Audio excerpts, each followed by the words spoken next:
August 14, 1944. Normandy, France. Inside a converted Dodge ambulance parked at 3rd Army Headquarters, Major Melvin Helfers watches General George S. Patton study a map covered in red marks. These marks represent the exact positions of German units, their strength, their plans. Information so accurate it seems impossible. Patton taps the map with his finger. "Make me a copy of this. I'm taking it to General Eddy." Helfers feels his stomach drop. He's about to tell the most feared general in the European theatre something no junior officer wants to say. "Sir, my instructions are that this intelligence cannot go below army level." Patton's eyes narrow. The temperature in the cramped vehicle seems to rise. "Who told you that?" the major swallows. "Colonel Telford Taylor at the embassy, sir." Patton grabs the map. "Don't worry about it. I'll assume all responsibility." As Patton's jeep kicks up dust heading toward the front lines, Helfers realizes what just happened. The general is carrying in his pocket intelligence that, if captured by the Germans, could expose the greatest secret of World War II. A secret that took 20,000 people to maintain. A secret that was shortening the war by years and saving hundreds of thousands of lives. And George Patton just stuffed it in his jacket. This isn't the first time. It won't be the last. And every single time it happens, intelligence officers hold their breath, wondering if today is the day the entire Allied war effort comes crashing down because one general refused to follow the rules. This is the story of Ultra, the most closely guarded secret of World War II. A secret so sensitive that Winston Churchill said he would rather lose an entire battle than risk exposing it. And this is the story of what happened when America's most aggressive general treated that secret like just another tool in his arsenal. A story of brilliant intuition clashing with rigid security. A story where winning the war and protecting the source of victory were constantly at odds. This is the story of the man who almost broke the unbreakable secret and the terrified intelligence officers who somehow kept it from unraveling. Let's go back to where it started. Back to 1939, when Polish mathematicians handed British intelligence something that would change the course of history. They called it the Enigma machine. A typewriter-sized device that scrambled German military communications into codes with 500 combinations. That's 15 million multiplied together. The Germans believed it was unbreakable. They were wrong. At a Victorian mansion 50 miles north of London called Bletchley Park, an army of 10,000 codebreakers worked around the clock. Mathematicians, chess champions, linguists, and early computer scientists. They built machines called bombers that could test thousands of combinations per second. When they cracked a German message, they called it ultra-intelligence. But here's what made ultra terrifying to protect. Every single day, German commanders sent thousands of wireless messages using Enigma machines. Messages detailing troop movements, battle plans, fuel shortages, Mond or Blau's problems. The Allies were reading Hitler's mail in real time. Sometimes, Allied commanders received German orders before the German generals in the field did. Think about that advantage. Imagine playing chess, where you can see every move your opponent plans 3 turns ahead. Imagine a poker game, where you know every card in your opponent's hand. That's what Ultra gave the Allies. British intelligence estimated it shortened the war by 2 to 3 years. It saved millions of lives, but only if the Germans never suspected their codes were broken. Because the moment they suspected, they'd change the entire system. All those bombers at Bletchley Park would go silent. That massive advantage would evaporate overnight. So the British created security measures so strict they bordered on paranoia. Ultra-intelligence could only go to a tiny list of authorized recipients, army commanders and above. That's it. No one below the army level could ever know the source. When you took action based on Ultra, you had to create elaborate cover stories, launch reconnaissance flights that you didn't need, interrogate prisoners who'd already told you nothing useful, anything to make the Germans believe you got lucky or worked it out through normal intelligence. The cardinal rule drilled into every Ultra officer: never ever let operational actions reveal that you know more than you should. Then America entered the war, and everything got more complicated. Initially, British Special Liaison Units handled all Ultra distribution, even to American commanders. These were stiff, formal British officers who treated security like a religion. They worked in separate tents, refused to fully integrate with American staff, and constantly reminded everyone they didn't fall under American command. The Americans tolerated this because the intelligence was so valuable, but barely, especially George Patton. Patton had his first taste of Ultra in 1940 during Operation Torch in North Africa. His experience? Terrible. The British Ultra officers gave him one-page daily summaries. Dry, uninspiring. They seemed more interested in protecting their precious secret than helping him win battles. Patton largely ignored them. His intelligence officers knew the British Ultra team existed, but avoided mentioning them because they'd caused such friction. Then came Sicily in 1943. Same problem. British Ultra officers in their separate tent, producing summaries that Patton found nearly useless. One historian noted that Patton had little regard for the source, and the Ultra officers in his command generally languished. But smart commanders learn. Patton saw that other generals were getting better Ultra support. He started asking questions. What changed everything was a decision made in late 1943. The Americans and British agreed that each country would provide Ultra officers to their own commanders. No more stiff British liaisons for American armies. Instead, specially trained American officers who understood American military culture. Who could speak the language? Who'd become part of the team? For Patton's Third Army, that officer was Major Melvin Helfers. Unlike the British Ultra representatives, Helfers was a regular Army infantry officer who'd survived Pearl Harbor. He understood combat. He understood Patton's world. And critically, he knew how to sell Ultra intelligence in terms Patton could appreciate. When Patton finally got his proper introduction to what Ultra could really do, his reaction was immediate. Why haven't I been informed about this major at Third Army headquarters? His G2 admitted they'd hidden Helfers because previous Ultra officers had been so useless. Patton demanded a briefing. What Helfers showed him that day changed George Patton's approach to war. Not summaries, not one-page reports. A full intelligence map showing exact German positions, unit strengths, supply situations, and command intentions. Information verified by intercepted German radio traffic. Information that the Germans themselves believed was secret. Patton studied that map for hours. His reputation for having a sixth sense about enemy movements, his seemingly magical ability to know exactly where German forces were weakest, his risky flanking maneuvers that somehow always avoided heavily defended positions. Now it made sense. Group Captain Winterbotham, the British officer responsible for Ultra security worldwide, watched Patton work with Ultra during the drive across France. His assessment? Patton studied every Ultra signal, and, knowing where every enemy soldier was in his path, would thread his way round or through them and find the undefended spot. But here's where the trouble started. Because Patton didn't just use Ultra, he became obsessed with it. He demanded daily briefings. Sometimes multiple briefings per day. He'd wake Helfers in the middle of the night for a Z5 priority message. The highest classification of Ultra intelligence. Information so important it couldn't wait until morning. The operational benefits were stunning.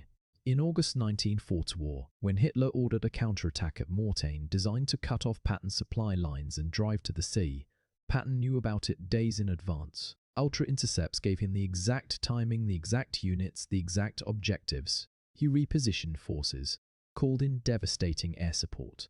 The German counterattack was massacred before it properly began.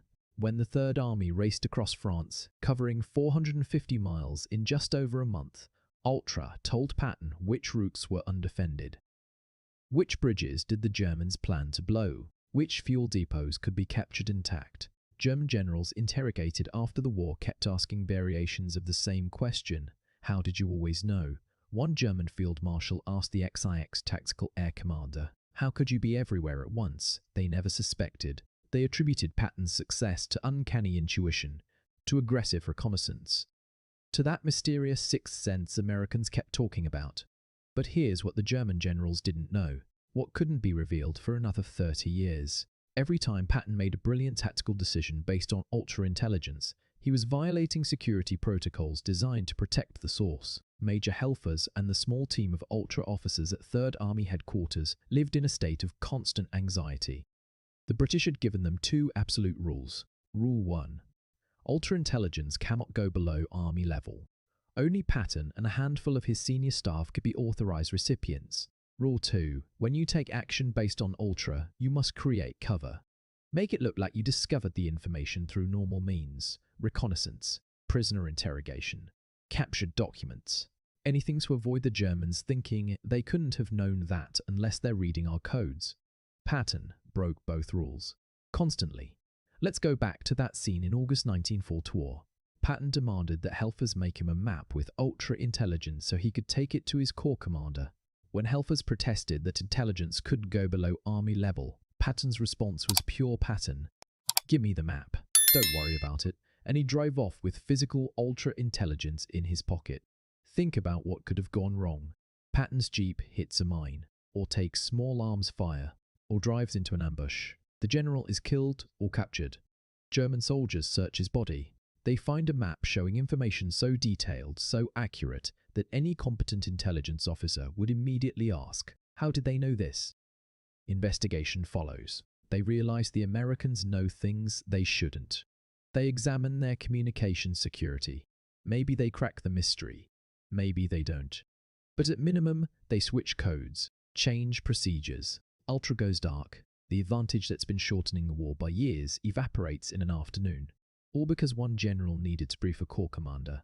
That wasn't an isolated incident. Another time after an ultra briefing, Patton immediately told Helfers, "Hotfoot it, over to Harkins and tell him what you just told me about that area over there." Colonel Harkins commanded a task force, a combined arms team of infantry, artillery and tanks operating as a flank guard. Definitely not on the authorized recipients list, but Patton had just learned something from Ultra that could help Harkins. And in Patton's mind, protecting American lives and winning battles trumped British security regulations. Helfers went. He briefed Harkins. Another violation. Another roll of the dice that the information wouldn't be compromised. The Ultra officers developed a dark sense of humor about it. They'd brief Patton on German positions, watch him immediately grab a phone to call a subordinate commander, hold their breath wondering how much he was about to reveal, create frantic cover stories to justify how Patton supposedly knew these things. Colonel Oscar Koch, Patton's brilliant G2 intelligence chief, became the safety net. Koch understood the danger. He made sure every intelligence report to Third Army units included plausible cover stories. Prisoner interrogation reveals when they hadn't interrogated anyone. Aerial reconnaissance indicates when the weather had been too bad to fly. Local civilians report when no civilians had been contacted. These fabricated sourcing details were deliberately included in official reports so that if documents were captured, they'd point to conventional intelligence sources, not to mention the fact that the Allies were reading German codes in real time. But even Koch couldn't control everything Patton did. The general's aggressive use of Ultra created patterns that made intelligence officers nervous. Patton would receive an Ultra message showing a German unit at a specific location. Within hours, his forces would attack that exact position while avoiding heavily defended areas just miles away. The precision was suspicious, too perfect, too consistent. Any competent German intelligence officer analyzing American operations should have noticed.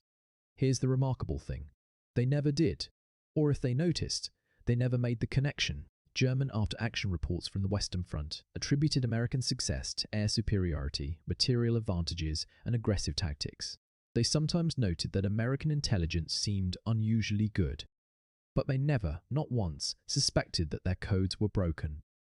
Part of that was German arrogance. They'd been told Enigma was mathematically unbreakable. Many German officers simply couldn't accept that the Allies might have done the impossible. Part of it was the cover story discipline. Koch and his team created plausible explanations for American knowledge. The Germans bought those explanations, and part of it was luck, pure dumb luck, that none of Patton's security violations resulted in captured documents that could have exposed the truth. But the close calls haunted the Ultra officers. One incident that never became public until decades later involved Patton's rapid advance toward the German border in September 1944. Ultra intelligence revealed that a specific route was completely undefended. German units had pulled back. The road to Germany lay open. Patton immediately launched a lightning thrust along that exact route. His forces covered 90 miles in 48 hours. Stunning speed. When German commanders tried to understand what happened, one piece of the puzzle didn't fit. American forces had avoided every prepared defensive position, bypassed every strong point, followed a route that wasn't even a major highway. The precision suggested advanced knowledge. A German intelligence report noted the inexplicable nature of the American advance. That report nearly triggered an investigation into communications security. Nearly.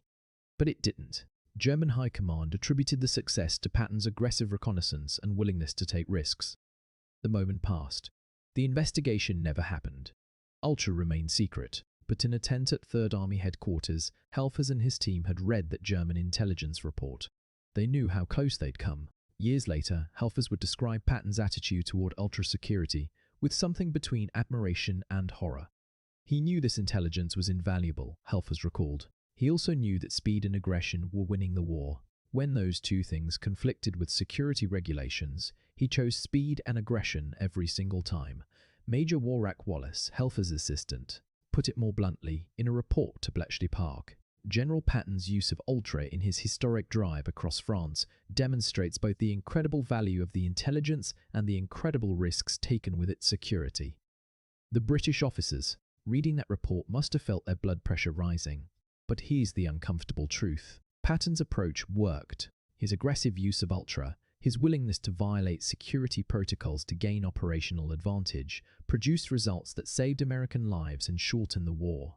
The 3rd Army advanced further and faster than any army in military history. They liberated 41,000 square miles of territory in 6 weeks. They captured or killed over 200,000 German soldiers while suffering relatively light casualties. Patton attributed much of this success to ultra-intelligence. In a letter to the XIX Tactical Air Command, he wrote that the cooperation between air support and intelligence was the best he'd ever witnessed.